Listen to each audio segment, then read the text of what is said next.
Recorded Books and RB Digital present Hero's Return by B.J. Daniels. Narrated by Graham Winton. Prologue. The old footbridge creaked and groaned under her weight as she made her way in the darkness to the center, where the water would be the deepest. She could hear the roar of the creek rushing beneath her, but she tried not to think about what she was about to do. The Montana spring air had a sharp bite to it tonight. She shivered, but kept walking, the bundle in her arms cradled protectively against her chest. The creek was much higher than the last time she'd been here, and running much faster. She felt another shiver, this one from fear. She'd forgotten the distance from the bridge to the creek's surface. The water would be icy cold, stealing her breath away, as if that was the worst of her problems. For a moment, she looked downstream. All she could see was darkness. Large old cottonwood limbs leaned out over the stream, casting even blacker shadows over the inky water. Tucker Cahill was late.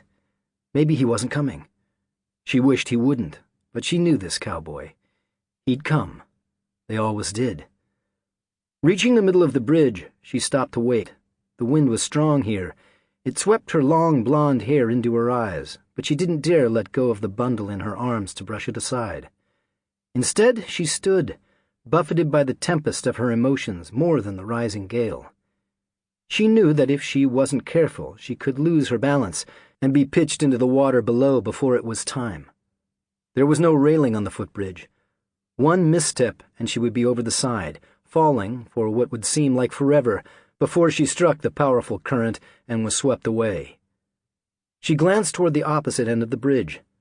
What if he'd changed his mind about meeting her tonight? He was already suspicious. One clear thought surfaced as she waited. She didn't want to do this anymore. Couldn't. It had to stop. And it would, tonight. Sensing Tucker, she glanced toward the shoreline and saw movement. She watched as 17-year-old Tucker Cahill made his way along the creek bank. The big, handsome cowboy moved in long, determined strides. Of course he'd come, because he didn't want to let her down. He was already that kind of man at 17. She felt a mixture of shame, anger, and disgust. He knew what kind of woman he was meeting tonight. Why had he let it go this far? A part of her wanted to warn him off, to send him back, to let this one go. But there would be consequences downstream if she did. No, she had to finish this. When he spotted... Sample complete. Ready to continue?